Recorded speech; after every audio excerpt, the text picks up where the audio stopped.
It's time for the Splash Live from Civic Center TV, featuring stories from and about people like you in the greater West Bloomfield area. Simulcast on cable, 89.3 Lakes FM, social media, and the web. Now live from Green Media Center on Walnut Lake Road, it's the Splash Live. Live, local, social, it's the Splash Live on Civic Center TV and 89.3 Lakes FM. I'm your host, Tyler Keefe, thanking you for joining us and for always tuning in and following along on our website on civiccentertv.com and across our social media. Our top stories from over the weekend all surround some prolific basketball teams that we have right here in Greater West Bloomfield. Both Orchard Lake St. Mary's boys and the West Bloomfield girls basketball teams both still defending their 2024 Division I state championship titles. Kevin McIntosh from our team was out in Rochester later on last week as the Eaglets continued their run through the regional finals. Here is that story. I'm here at Rochester Adams High School where the intensity is fierce for the showdown between Orchard Lake St. Mary's and Waterford Mott. Both teams have showcased exceptional talent this season, making tonight's matchup one to watch. Just from the start, we knew they were going to be a physical team. We knew that it was going to be a scrappy game. We didn't play our best offensively. We played pretty good defensively, but didn't play our best offensively. But, we were still able to come out with the win, and we really wanted to attack inside, which that's kind of my specialty. That's what I do. So I was able to get some free points and get some good defensive stops. Despite facing a tough physical opponent, the team managed to push through with strong defensive plays and a focused strategy. But even with a solid defense, it was their ability to capitalize offensively that made the difference. We spoke to some Orchard Lake St. Mary's supporters to find out why this win was so significant. Because most of the core kids on the team have grown up together. And they're all going to graduate this year together, so it makes it a little bit more special to parents. A lot of parents have been on trips playing travel ball and all this stuff together, and the kids are kind of grown up kind of like brothers, so that's what makes it a little bit more special. Well, we're following up on that state championship. Had some injuries, but we played great defense, and basically it's just part of St. Mary's culture. As the team continues to build on their success, their recent back-to-back regional championships have been a testament to their hard work and dedication. For many, including senior forward Jaden Savory, this is just the next step towards their ultimate goal. Yeah, it's our back-to-back regional championship. Actually, for me, it's back-to-back, but for them, they won it like the last 3-4 years. So, it's been good for the school, good for the community. That's the standard at Orchard Lake to go and win championships. So looking to repeat state championship. With both teams eager to advance, tonight's game gave all the action that we expected. Fans from Orchard Lake St. Mary's are ready to advance through the postseason to attempt to repeat as state champions. From Rochester Adams High School, I'm Kevin McIntosh, Civic Center TV. Great report, Kevin, and great play by the Eaglets again in that regional final last week out at Rochester Adams. They continue their run back to the Breslin, one game away from a trip back to East Lansing. All they got to do is pick up a win on Tuesday night, a 5:30 tip-off against Macomb L'Anse Creuse in the state quarterfinal. That is at Callahan Hall at the University of Detroit Mercy. Stay tuned for more coverage of them and hopefully another trip back to the Breslin Center later on this week, where they'll have a chance to go 2 for 2 over the last couple of years, bringing home state titles. Congratulations to Coach Covert and the entire Eaglets team on the big victory late last week. Close to home, it was the West Bloomfield Lakers girls basketball team vying for their next step in the playoffs, this time finishing off their district finals campaign on their home floor. The final game at West Bloomfield High School for these seniors and their repeat championship campaign in 2025, taking on another very familiar team to our local area in Orchard Lake St. Mary's. So it was a big victory for the Lakers in a close game, 41-36 the final score. Here are the key moments from Friday night's ball game. Another Orchard Lake Road showdown in MHSAA playoff basketball. This time it's the girls playing for the district title. West Bloomfield forces an efficient Eaglets team into an early miss and follows it by getting London Hall to the charity stripe. Lakers strike first. St. Mary's sees pressure in the passing lanes, and the Lakers shut down their shooters, but that's until Allie Crichton drives it, kicks it to Reese Holton in the post, who gets sent to the line and hits two. 3-2 Lakers early on in this contest. Shortly after, Breasia Gamble-Jones in the corner turns on the spin cycle up top to Ava Lord for a long two. Lakers expand the lead to 3. But then it's St. Mary's turn. In the corner, it's Stella Puda to tie it up, but not so fast. Brianna Gamble-Jones answers with her own triple. It's 8-5 Lake Show. Next possession, Gamble-Jones turns on the Jets, and it's Ava Lord with a nice putback, leading the team in scoring just over midway through the first frame. Eaglet shooting woes and turnovers lead to Laker opportunities, but after a Sheridan Beal no-go from 10 feet, Holton hits a long two-pointer to bring it within 5. A couple final chances for the Lakers are no good, and it's 13-8 after 1.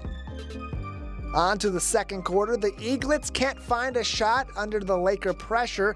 Breasia Gamble-Jones attacks the hoop to force a foul. Lakers strike first again. Then it's Brooke Shockey taking the rock baseline and gets it to the stripe herself. She goes 0 for 2, and Gamble-Jones goes right back to her sweet spot. She scores, and St. Mary's has to talk it over. Lakers up 16-8. Later on, Lakers up 7, Breasia Gamble-Jones hops to the bank for the deuce. Then for the Eaglets, Puda finds a screen and a seam, takes it to the cup, and stops the St. Mary's cold streak.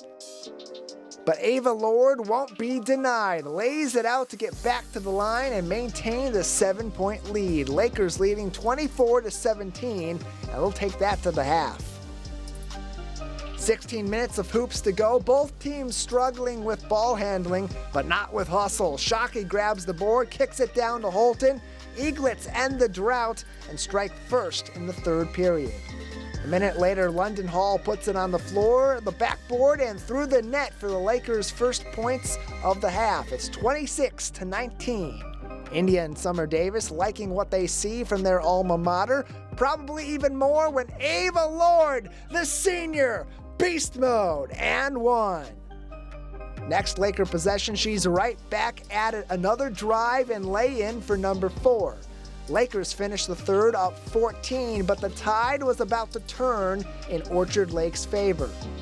Kicking off the fourth, Allie Crichton gets the putback. Eaglets get a stop and a steal and some points, kicking off the fourth on a run. Off a timeout, another stop and score brings it back under 10, 33-25 Lakers.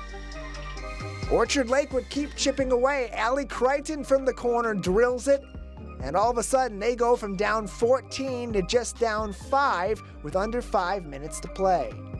Lakers and Eaglets then trade triples from Lord and Shockey, but then Brooke Shockey takes over and gets to the line. It's 38-35 West Bloomfield with under 3 minutes to go. Coach Mack wants to talk it over. Orchard Lake continues their surge back, forcing a turnover, but then just off iron from 4 feet to try to tie this thing up. 1 minute to go, last stand for the showdown and for Orchard Lake. Lakers talk it over, play keep away, and Gamble-Jones gets intentionally fouled. Gut check for the senior star, and she answers the call, netting both at the charity stripe to make it 40-36 with 37 seconds to play. Off a timeout, St. Mary's goes for it all from 3, and it's a no. West Bloomfield holds on and takes home the trophy. Final score 41-36. The Lakers advance to their 4th consecutive regional semifinal. They'll head to Lapeer on Monday for a 2024 state finals rematch with Grand Blanc. That's going to be a very exciting game tonight. 5:30 tip-off at Lapeer High School between West Bloomfield and Grand Blanc. That 2024 finals rematch. One of those two teams that made it all the way to the final game of the 2024 season. We'll see their final game here in 2025. For the Lakers on Friday night, the player of the game, no argument there. It was Ava Lord, 17 points for the Lakers, leading the way all throughout that contest. I spoke to her after the game about what she believed were some of the keys to that big victory over a strong Orchard Lake St. Mary's team. We stayed on our feet. We made sure we get through the screens and everything like that. We just made sure to move our feet and make sure we don't get in big foul trouble. I mean, we got into a little bit of foul trouble, but we make sure they didn't shoot the ball. Our number 5 on our team, Brianna Gamble, she stayed on their number 5, so she didn't get any shots up. This is a big win in the process for you because now you move on to the regionals. You're a couple games away from getting back to the Breslin. As a veteran who's won a state title with this team just a year ago, how important is this and how much are you emphasizing the importance of focus to the younger players as you get through these next couple of games and try to end next week successfully? Focus is really important, since we're trying to go back to the Breslin, so we have to stay focused. We have to get through these next few games so we can get back to the Breslin. So yeah. A lot of senior leadership left last season. They graduated, they moved on, some to D1 schools. How has it been for you and the other upperclassmen to take over? Those are big shoes to fill, a lot of pressure coming off a championship year. How do you feel like you've been able to adjust to those roles? We just stepped up. We started to believe in ourselves. We started to take that leadership role. So we just implemented that into, the season and everything like that. So I think that's what got us here. As I said, you've been here before. You know what this is like. You know what it takes from here to conquer the regionals, conquer the quarterfinals, get back to the Breslin and win. Knowing where you're at right now, what do you believe it's going to take to get back to the Breslin and bring home another title to West Bloomfield? We got to stay focused and we got to believe in ourselves. We always believe in ourselves, but we got to be consistent with it, So we just got to stay focused, stay poised, take the coach's advice and everything. You had a lot of former athletes from West Bloomfield that came back tonight, including Summer and India Davis, so key to your championship pedigree at West Bloomfield. Now, how is it to have that sort of support continued in this West Bloomfield Laker basketball family? I was very happy to see them, actually, so I'm glad they came to support us all the way from Georgia. It's a big, big drive, so yeah. Great to have their support at that game as well, and it was a great game to go watch these Lakers. A lot of adversity later on in that game. They pulled away for a bit. It got back to being a close game again, something more along the lines of what was expected from that district finals game between West Bloomfield and Orchard Lake St. Mary's. Nonetheless, Coach Darren McAllister thrilled to pick up another big win in the month of March. That's what this team prepares for all season long. I spoke to him after the game, and he agreed. Preparation was the big key to that victory on Friday. Well, I think the biggest thing that helped us was the fact that we had a great scouting report. Our coaches put together a great scouting report. We knew who the shooters were. We knew the spots that they were trying to go to. And at times, we were beating them to their spot. And, it was just a matter of us just sticking to the defensive plan. And we knew at times they were going to make a run, which they did. But we just stuck to the game plan. And at the end of the day, we were successful. At this point of the year, you're looking for some of your upperclassmen to step up in times of need, and really that player tonight seemed to be Ava Lord. How impressed were you with her performance that really was, at many points, a turning point for this Laker team? Tremendously impressed with Ava. I mean, she's been doing what she's been doing most of the year when we needed her. She rose to the occasion. She's been playing out of position, but she haven't complained about it. She just said, whatever you need me to do. So with her and Breasia Gamble-Jones tonight stepping up, it was just a phenomenal thing to watch. You had mentioned earlier on in the season, you described your regular season schedule as being, quote, brutal. How did that help you set up for these tougher matchups that were pretty even, like Orchard Lake St. Mary's, and what you'll see in the regionals? Well, at the end of the day, we set up a brutal schedule, especially in the month of December. I mean, at the one point, we were 1-4. And a lot of people counted us out, but we got to remember, that the road to the Breslin starts at 49-25 Orchard Lake. Now, no matter how you chalk it up, that's where it starts. And we showed that today, and we showed the growth from the beginning of the season to now. And it's just beautiful to watch, but we still got a lot of work we got to do, so we got to get back in the gym tomorrow. Yeah, Division I is such a stacked division. It's really tough to win games, especially as you narrow down those teams late in the playoffs. What are you looking for from your Lakers squad to take the next step in the regionals and make a strong push back to the Breslin? Well, I'm just looking for them to do what we always done.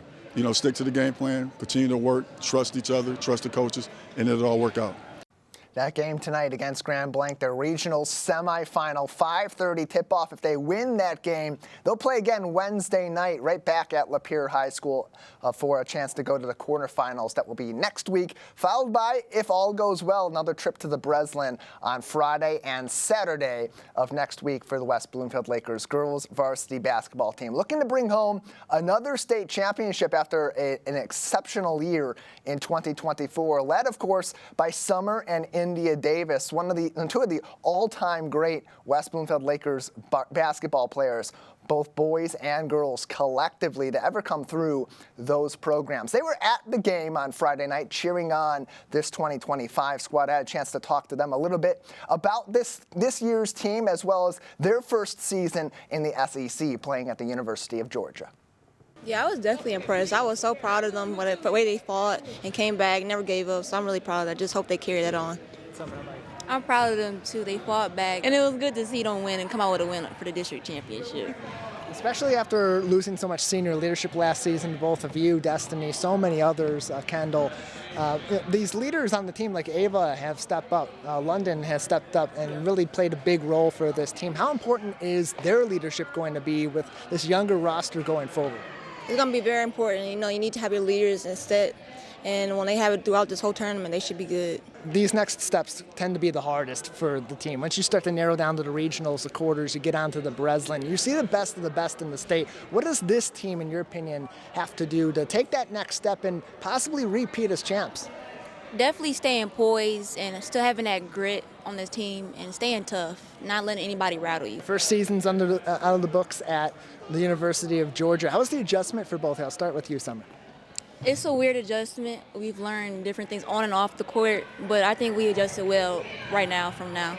Yeah, it's been hard, but we've been working hard, just staying on the court, on and off the court, just learning, being open ears, and it's been pretty good. What do you think is the biggest difference transitioning from the high school game to the college game, especially in the SEC? I would say, you know, everybody says speed, of course, but like retain information because there's a lot being thrown at you.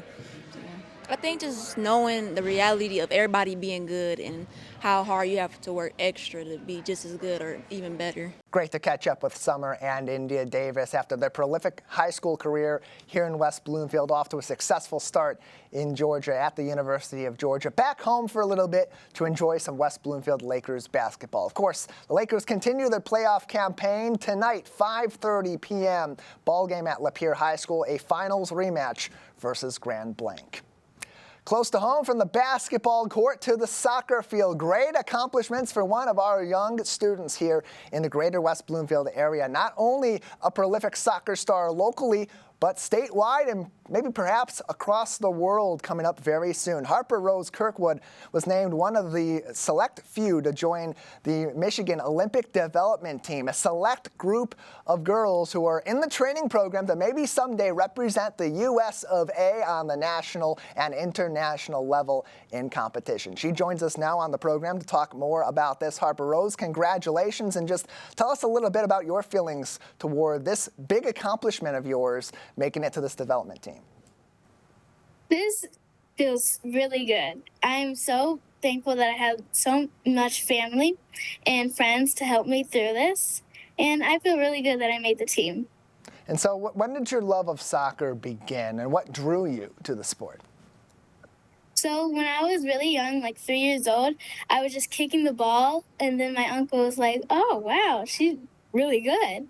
And then when I was 7, I moved to a regular club team called the Warriors, and I was really dominating. So then I moved to DCFC, which I play for right now, and all my teammates and coaches are so nice, and I love soccer because I just get to have fun and play. And now you're going to get a chance to play at an even higher level. So how does that inspire you even further to have that increased level of competition now potentially on the rise for you here in Michigan?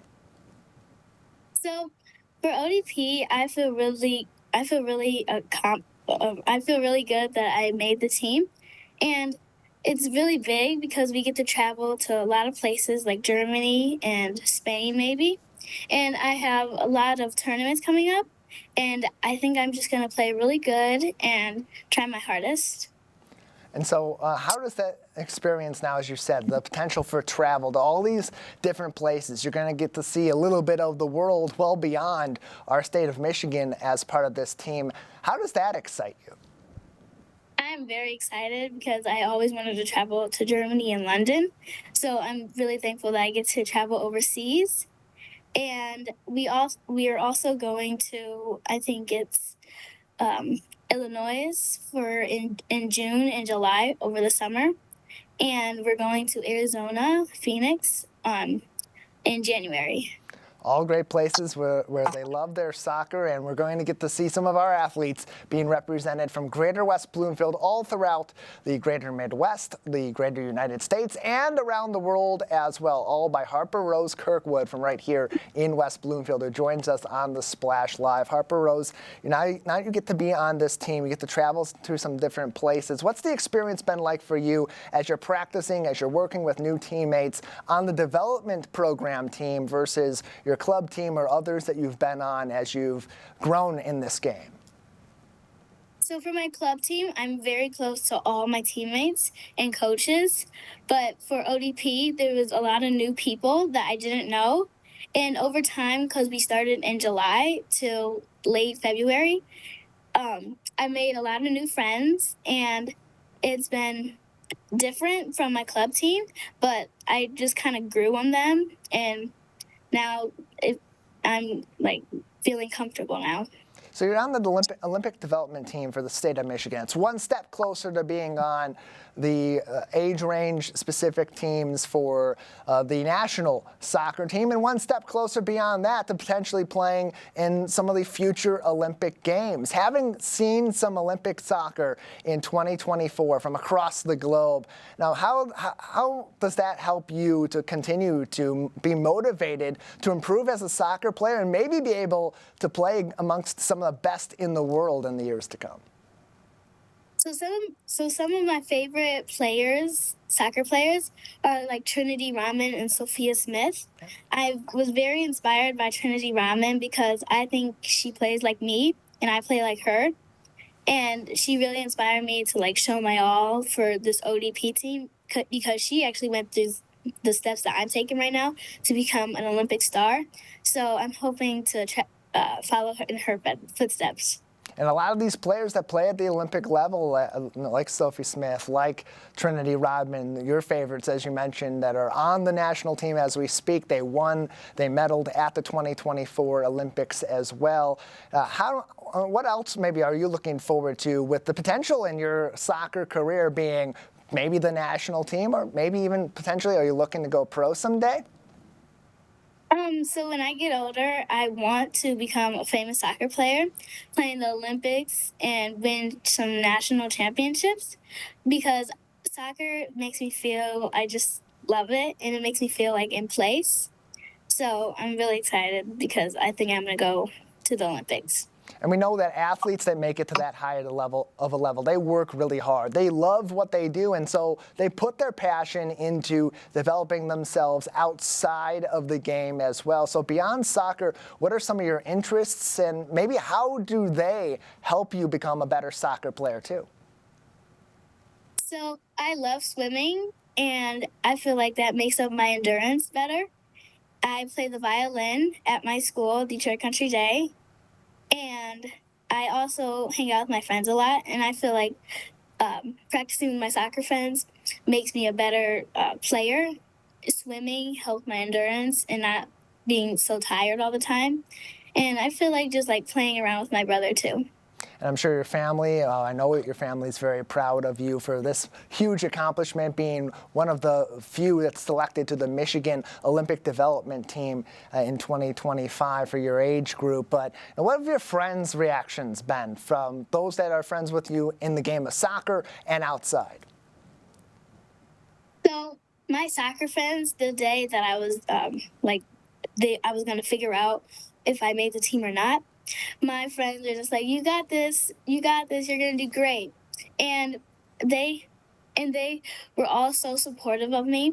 They also, when I made the team, they were just like so happy. And I loved that I had very good supporters and family. And you do, and you have earned that support from your friends, from your family, and now from our community through these tremendous accomplishments already on the pitch, and so many more that will be coming very soon as you continue on with the Olympic development team. And maybe years beyond that, we'll be seeing you in 2028, 2032 playing at the Olympic level. Harper Rose Kirkwood is with us on the Splash Live, a West Bloomfield resident and one of the newest members of Michigan's Olympic development soccer team for 2025. Harper Rose, before we let you go. Anything else that you'd like to say about this experience and this honor from our statewide soccer program? I'm just really grateful that I had a lot of supporters and family through this time, and I'm glad that I made the team. Well, we are rooting for you here at Civic Center TV. We know the community here in Greater West Bloomfield is as well, and hopefully a lot more we'll be seeing of you on the soccer field in years to come, both in our local community and all across the world. Harper Rose Kirkwood, thank you so much for being with us today. Thank you.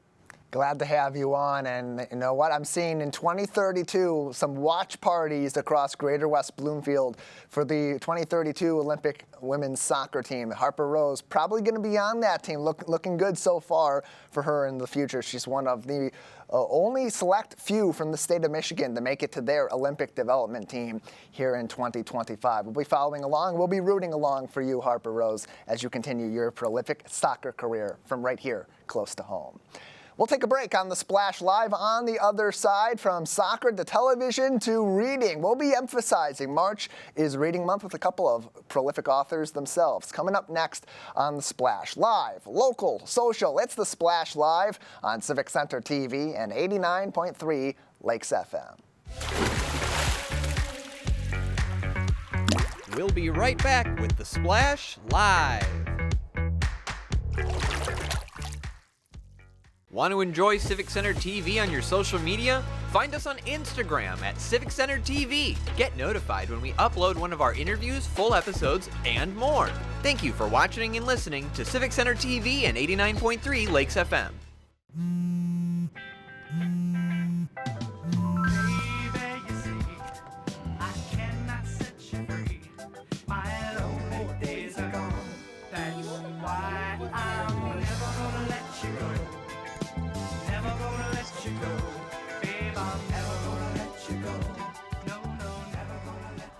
Here you go.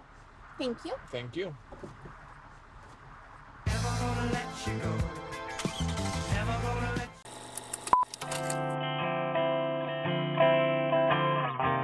Bringing you stories and memories from Orchard Lake. Civic Center TV, television that's close to home.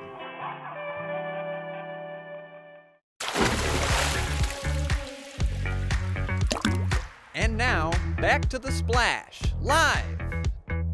Live, local, social, it's the Splash Live on Civic Center TV and 89.3 Lakes FM. I'm your host, Tyler Kieft, thanking you for joining us and encouraging you to always stay tuned for more from our team at Civic Center TV and 89.3 Lakes FM. Follow us all across social media, Facebook at Civic Center TV 15, and then you'll find us everywhere else, Instagram, X, and of course our YouTube channel at Civic Center TV. Find all that information, all those links on our website on CivicCenterTV.com, as well as a program schedule to see all of your favorite shows playing each and every day on Comcast Channel 15 and on AT&T Channel 99.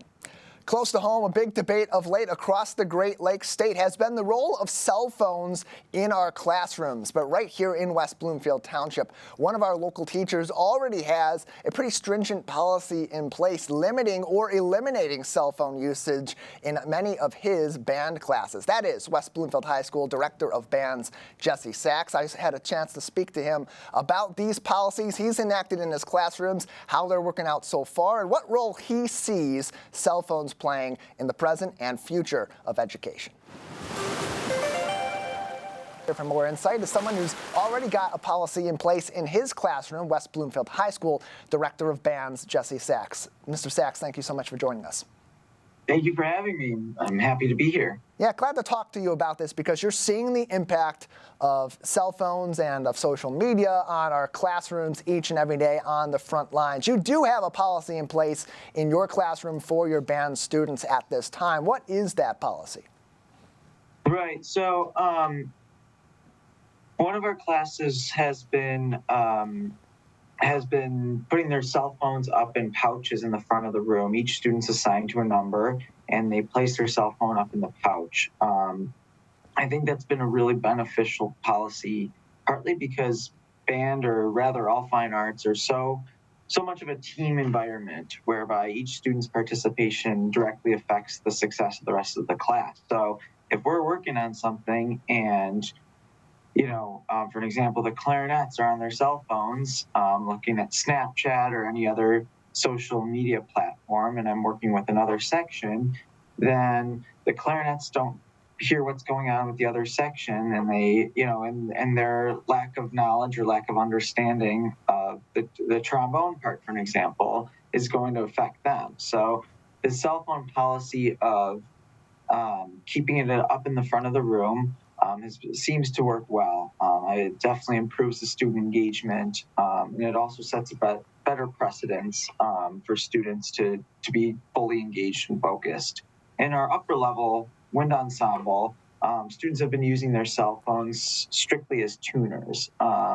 So there's definitely some benefits to having cell phones in the classroom. They use them only as tuning devices. I grappled with the idea of having students put their cell phones up in the pouches for our second hour, which is our upper level group, and replacing that with a tuner. The downside of that, though, is the batteries kind of get, they get dead, or I've lost some batteries, and Sure. I have to keep replacing those.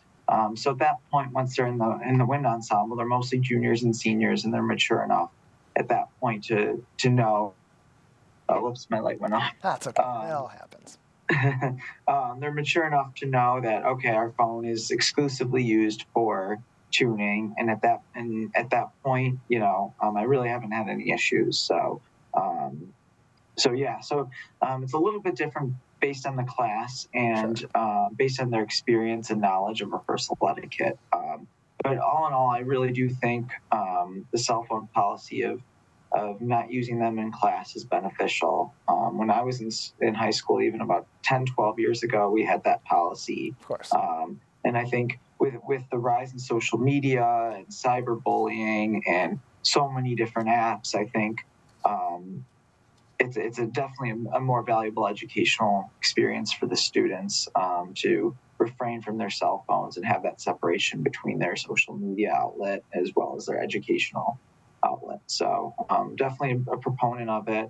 In the few instances, like I mentioned in our upper level wind ensemble, whereby a tuning app or some other type of app may be necessary during instruction, I really do see great benefit in refraining from phone usage. Jesse Sachs is with us. He's the band director at West Bloomfield High School. So we talk about cell phone bans in our classrooms, something that's being considered across the state, restrictions on cell phones in our classrooms and regulations on that may be coming down the pike from state Congress or from Governor Whitmer in the months or years to come, and also policies that are starting to be enacted in our local school districts. Jesse Sachs is joining us. He is the band director at West Bloomfield High School, who has a policy in place for cell phone usage in his classrooms. It's a partial restriction on it. In some classes, they put them up in pouches, and in others, they use them for specific purposes related to the band class itself. So when you put this policy in place, Jesse, what was the initial reaction from the kids who use their cell phones so ubiquitously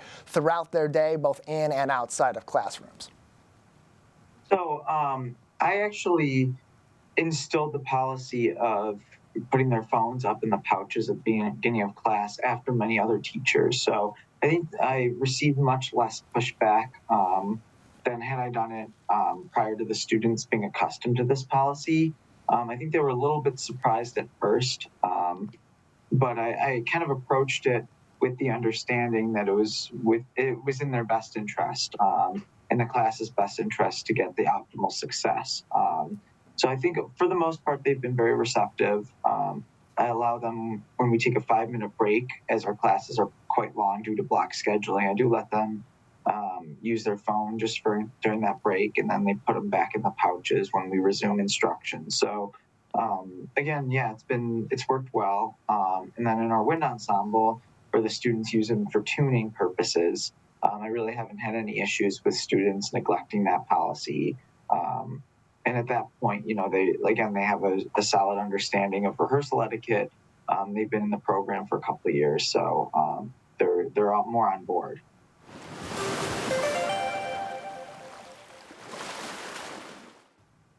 You can see my full conversation with Jesse Sachs about the cell phones in class issue, how he's implementing sort of a half and half version of that. Elder students get to use their phones for specific purposes, and some of the younger students put it away and don't let it be a distraction. That full conversation is available on demand on civiccentertv.com as well as across our social media. I also spoke to West Bloomfield Superintendent Dr. Danya Bazzi about that issue and others facing our schools now and into the future. Those conversations, again, always on demand on civiccentertv.com as well as on our YouTube page. Subscribe for free and hit the bell icon for notifications whenever we go live or post new videos on YouTube at Civic Center TV. March is Reading Month, and one of the most prolific children's authors from right here close to home in Greater West Bloomfield is also one of its biggest TV stars. Mike McKinstry, you've seen him on our channel and others like the Discovery Channel on his show, The Basquatch Hunter, Fish Out of Water, but he's also the author of The Adventures of Seth Squatch, and he joins us now to tell us more about this great story on the Splash Live. Mike, thank you so much for being with us.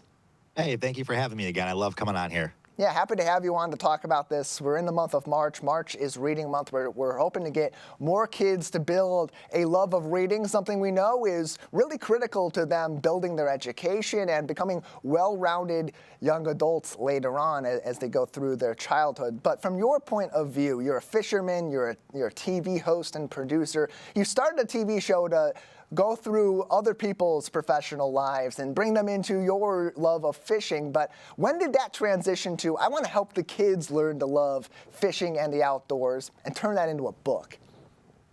Yeah, so and this is probably my favorite question about my career, to be honest with you. It's my favorite part of my career is working with the kids and spreading the message. And what started happening was our episodes are so unique and so different. And, you know, we were featuring WWE wrestlers and monster truck drivers and figure skaters and some amazing just people with incredible backgrounds. And it was reaching out to a lot of families. And I started noticing through all the kids camps that I do and all the stuff through West Bloomfield kids camps and stuff, I was noticing a lot of my audience was kids. I had a lot of young kids that would be like, oh my gosh, I watch your YouTube channel. I love your show. We watch it as a family.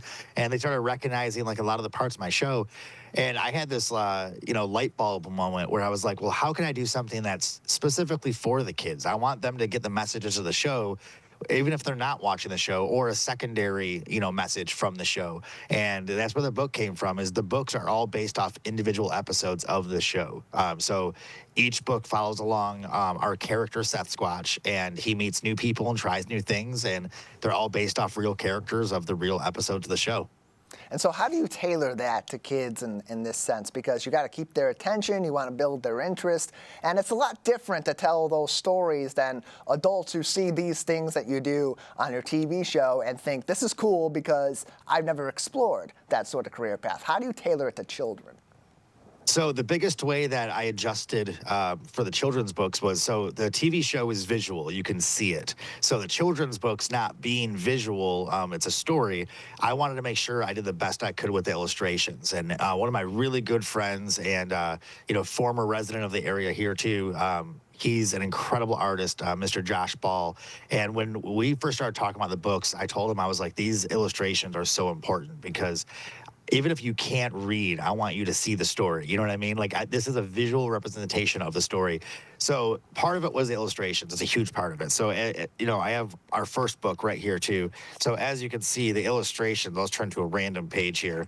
The illustrations are incredible. Whoops. Let's get this open here. Sorry. So the illustrations are incredible, and it really brings the kids like firsthand into the experience. The other part was the storytelling. I wanted to make sure that the book is interactive. So when I'm doing these book readings in public, it's always fun for me to see where the kids interact differently to different pages. But there's always interaction. There's always energy. They're always feeding off of the story. They're getting excited. They're laughing. They're, like you hear them gasp when something big happens. And that's what the story's all about, is just getting them engaged and having fun. And, the whole story, just like our show, is based off meeting new people that are different than you, trying new things, looking for adventure, and, of course, chasing your dreams to do whatever makes you happy in life. And every book has that. One special thing, too, I will say that really brings the kids in, and the very last page of every single book we have, there is a journal entry from our character, from Seth Squatch, that tells you how he felt that day, which is right there, the Seth's journal. It tells you all about what he felt that day. But then the next page gives the kids an opportunity to fill in their own journal entry and answer some questions based on their favorite adventures and who they like to hang out with the most and, what they want to do one day. So getting the kids involved into the story and placing themselves in that position really empowers them to go out and try something different and try something new and, meet new people. And it gets them out in the adventure, it gets them reading, it has them off of their devices and thinking about a life that with a little bit more adventure, which is something that seems to be a bit of a lost art in childhood in modern days. Mike McKinstry is with us. He's a children's book author of The Adventures of Seth Squatch series. He's also the host of the Bass Squatch Hunter Fish Out of Water, which you can see on the Discovery Channel, and you've even seen right here on Civic Center TV and listened on 89.3 Lakes FM. Not only, Mike, are you building a love of reading for these kids through these fun stories that take them through different walks of life and some interesting topics, but you're also inspiring with them a love of nature. Why is that important to you also, to not only bring them into the books, but bring them into the great outdoors? It's extremely important to me. So I wouldn't be in this career if it wasn't for my parents always inspiring me to get outside. I remember when I was a kid, this is a different time. This was, early 90s. But my parents would say, do you have homework? And I'd be like, no. They're like, get out of the house, go outside. We didn't have social media or internet or, we didn't have cell phones.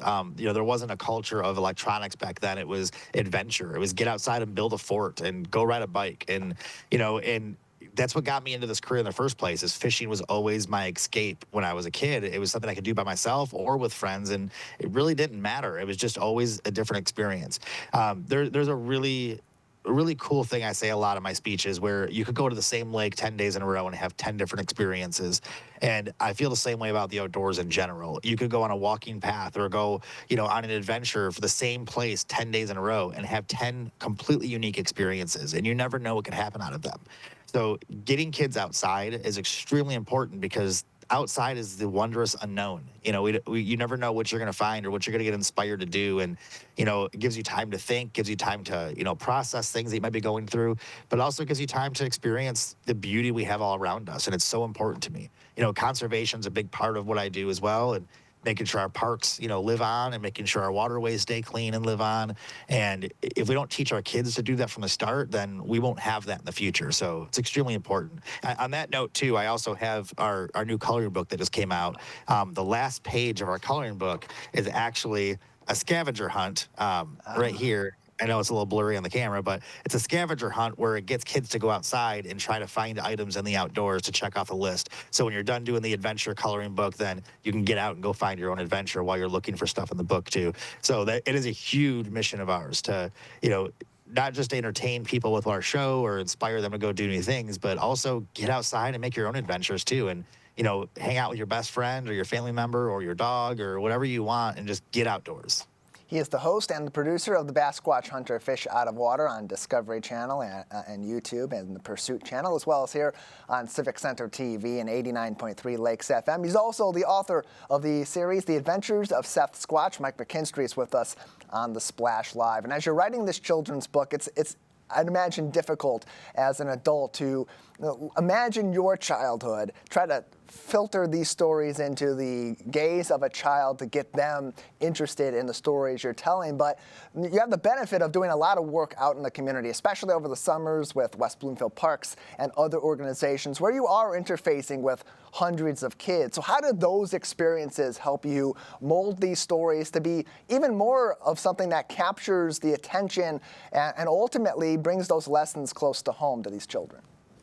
Yeah, it's actually a huge part of it. So working at the kids' camps, this is my 7th year, I believe, helping out with all the fishing camps at West Bloomfield.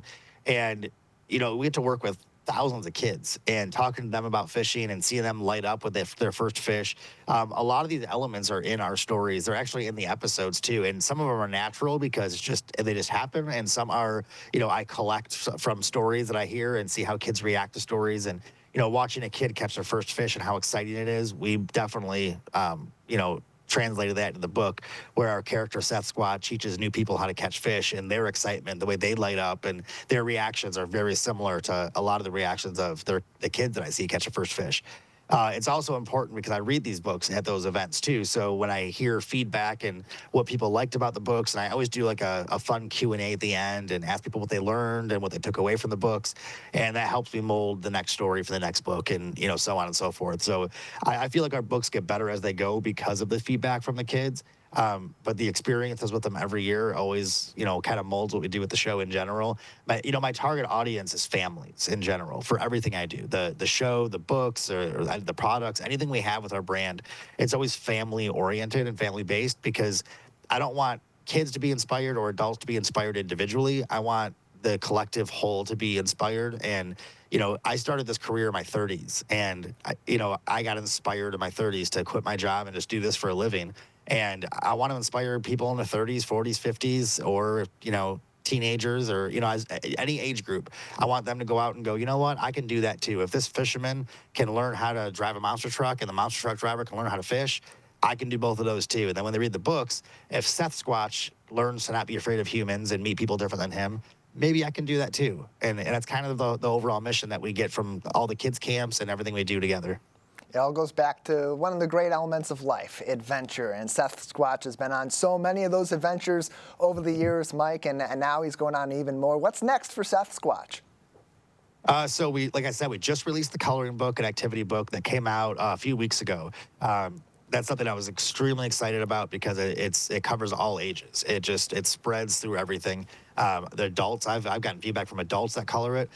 So that was a huge hit for us. Our next step is we have book number 4 we're working on right now, where our character Seth Squatch meets a country singer that we filmed with that was on The Voice a couple years ago. And they're all based off real characters. So every character in our book is based off a real person or a real experience.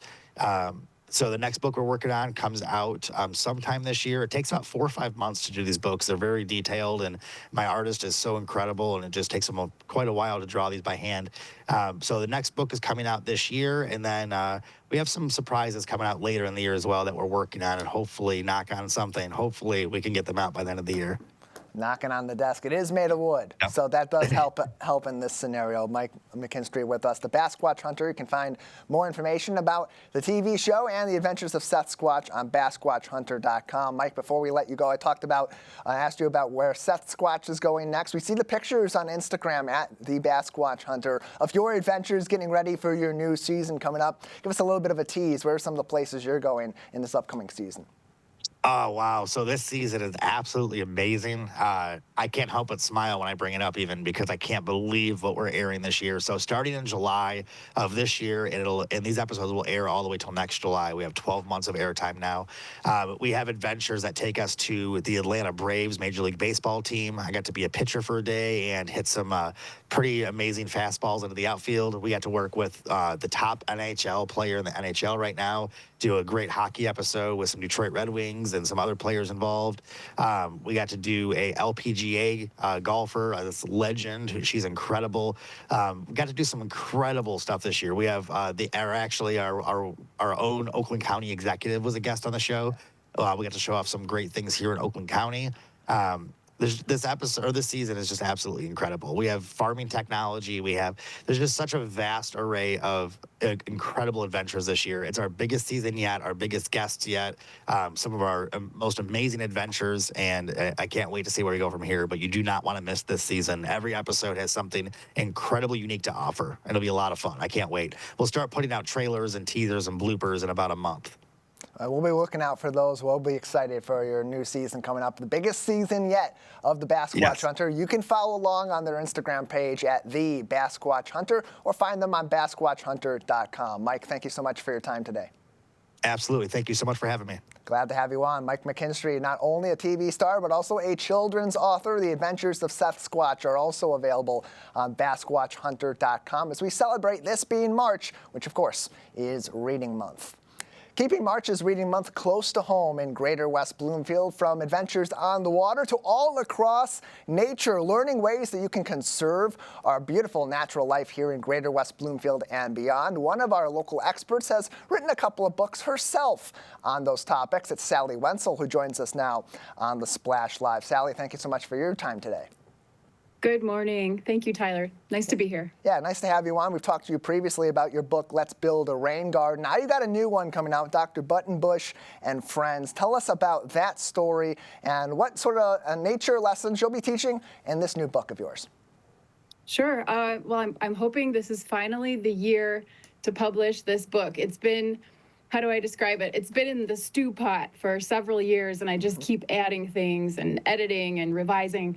And I really hope, well, it's about shoreline health and natural shorelines. And Dr. Buttonbush is a green frog who lives on the shoreline, and all of his friends come and hang out at his house, which is kind of like a little bohemian coffee shop where everybody comes to learn and drink tea and hang out. And really, 50%, according to Michigan Shoreline Partnership, 50% of Michigan shorelines on lakes are degraded. They're in bad shape. That's a lot. And shoreline health is such a big deal when it comes to water quality and lake health. So if you take these steps to nurture and care for your shoreline by planting native plants and reducing the amount of turf grass and fertilizer and naturalizing your shoreline, I hope that people learn that that is going to equal a healthier lake for everyone to enjoy. And then how does your living here in West Bloomfield and all of our natural areas, especially the shorelines, we think about our massive lakes here in the greater West Bloomfield communities, how has that played into your inspiration for putting out this story and teaching these important lessons about the health of our shorelines in Michigan? Well, when I first moved to West Bloomfield from Ferndale, I was looking for nature, and I found it. And unfortunately, I moved onto a sick lake, and I quickly educated myself to figure out how to find the right medicine to make my lake healthy again. And in doing that, over the last decade, it's been almost 10 years now, I've taken classes, I've gone to webinars, and I've figured out that I could draw again. I've reignited kind of my art, and I made time for myself to do art and to do illustration. And I thought, okay, this is really needed in our community. So I wanted to reach a lot of people with my message. With the message I was getting, I wanted others to get that message too, about how important it is to maintain the environment out here. This is why people move here. It's why I moved here. And if we can get the kids, when they're young, and the adults reading to those kids, I think it'll reach far and wide. And you plant these seeds, in the kids when they're reading this information, and it just tunes them in so they pay a little bit closer attention to these issues. And I'd imagine it's tough, too, because these are intricate topics. They take a lot of scientific knowledge into play, and it can be tough to get even adults to really take a concerted interest in these ecological issues. So how do you do that in a way with these books that is tailored to both the kids and, like you said, their parents and their families as well? So this becomes really a collective understanding and a collective mission to protect our local wildlife. Well, you know how when you're watching a kid's movie and they slip in a little bit of adult humor, it kind of makes it more fun for the adults to watch too. So I have little Easter eggs in there, like the books on the shelf have they're not kids' books. Like one of them is sustainability and education. It's like this scholastic book, and another one is like green infrastructure. Like kids don't know what green infrastructure is, but the adult looking at that title might know, and then they'll explain it to the kid. And Dr. Buttonbush is reading this really old science book. I forget what the title is. You just had it up there. And just little things to make it more fun for the adults. And then the kids can ask questions like, what does that mean? And then sometimes my kids ask me questions and I have to Google it and look it up. So everybody's learning here, I try to pack as much information on each page as possible to make it really fun to look at, lots of colors, quirky, imaginative and silly, but also with getting the serious issue through all that silliness and colorful imagery. And we want to encourage kids to take a concerted effort in protecting our local environment. It's something that's so important to our community here in Greater West Bloomfield. But also, this is with March being Reading Month, it's a month where we're trying to inspire kids to have a love of reading as well. And so I want to talk, as we talk to authors about their books this month, what has reading done to inspire you over the years? Oh, wow. I grabbed this to show you, and I had books like this as a kid. This is just this field guide, and this thing is so beaten up and taped, and I think it's like there's some duct tape inside here.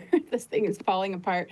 I guess getting outside and taking the images that I've seen in books and going out and finding it.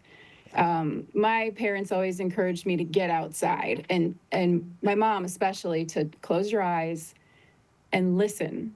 And what do you hear? What's around you? What's right here? What can we identify? She was a teacher, so she instilled that in me. We're always reading books. And for my kids, when we read something, I try to use that as a teachable moment. And if you have time, to get outside with your child and find what you read about, like this wildflower identification book. Like, let's go and I have this little field journal. I'm going to be giving these away at an event pretty soon. And go out and write down what you saw in your little field guide. There's so many ways to embrace the reading and take it into real life. Sally Wenzel is with us. She's a West Bloomfield resident as well as an author and an illustrator as we recognize March being Reading Month and try to inspire not only the kids to have a love of reading, but to learn about a variety of different topics that are important to us right here close to home in Greater West Bloomfield. Sally, before we let you go, another minute left, we'll have you. Now, you're also a big supporter during this month and beyond of people supporting their local bookstores. It's become something of a lost commodity for many communities, but here in Greater West Bloomfield, we're very lucky to have local bookstores and a vibrant local library. Why is this such an important issue to you? Well, I think in a community, it's important to be a conscious shopper. That's what I call them. Be a conscious shopper to support local businesses. And bookstores have this really unique opportunity to represent a community's identity by putting things on the front table when you walk right in about local history, local culture, local cuisine, and local environmental issues. What a great space to display what's going on in your community and to support local authors. And Schuler Books, where you can find the two books that are published now, the Rain Garden book and my native plant coloring book, they were kind enough to take those and they're selling them there. And I urge people to go and support the local bookstore because it keeps the money in our local economy, but it also supports the community's identity, I guess. Yeah. It's something that has been a big gathering place for people in Greater West Bloomfield. They love their local bookstore. It's been such an asset. They're such great community partners as well. So really nice to support them and have their support too. Sally, thank you so much for your time today. Thank you very much. Happy reading. Yes, you as well. Happy reading. March is Reading Month. Very happy to have Sally Wenzel with us. Not only a resident of our community, but also an author who has written books about very important topics to us close to home here in Greater West Bloomfield, supporting our local environment. Over the weekend, daylight savings time made us spring forward, lose an hour of sleep, but also regain a reminder that this is a great time of the year from our friends at West Bloomfield Fire Department to check in on some of those key items that help keep your home safe. Smoke detectors, carbon monoxide alarms, and of course, making sure that you have an escape plan for you and yours in your home. Check those smoke detector batteries. They should be checked every 6 months. They suggest daylight savings time, change of seasons. That's a great time to check in on those. Make sure they're working. Replace them if they've aged out. A good rule of thumb. If it looks like those smoke detectors or carbon monoxide alarms are starting to get discolored, might be a good time to consider replacing them. As you change your clocks, check in on those key items to help keep your home safe this time of the year and all throughout. More information and helpful tips from the West Bloomfield Fire Department can be found on their Facebook page at WB Fire Department. That is going to do it for today's edition of the Splash Live. I want to thank our dedicated crew, Calvin Brown, Ryan Younglove, and Jake Schaff at Master Control, as well as Kevin McIntosh out in the field. Make sure to follow us on social media, Facebook at Civic Center TV 15, as well as X, Instagram, and YouTube at Civic Center TV. Live, local, social, this has been the Splash Live on Civic Center TV and 89.3 Lakes FM.